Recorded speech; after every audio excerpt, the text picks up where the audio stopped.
it really was P22 that took me down that both scientific and social transformation that, wait a minute, these animals actually don't just need to be in national parks or these protected areas. And Mm-hmm, indeed, both mm-hmm, scientific and socially, we need to rethink this because it's not working. You know, when the number one threat to wildlife worldwide is the loss of habitat, we can't see these places as off limits. Yet that is such a psychological bias that is so hard to overcome. I mean, even to this mm-hmm, day, we get criticized for, why would you build a wildlife crossing in a city? I mean, don't you, we don't want, wildlife shouldn't be there. So it was a real personal transformation for me that, again, P22 really led. I remember having that moment in Griffith Park, like I read about in the book.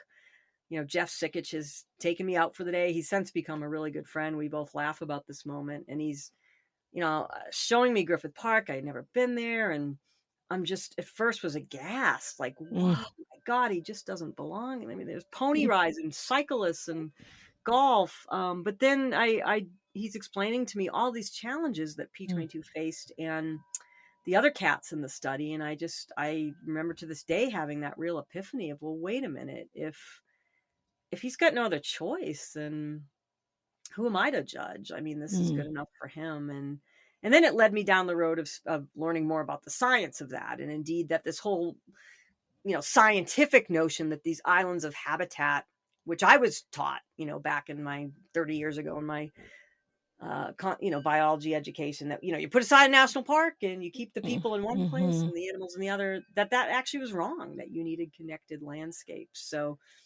it was a real epiphany. And to this day, it's for some it's hard. I did a TEDx talk on this whole thing, and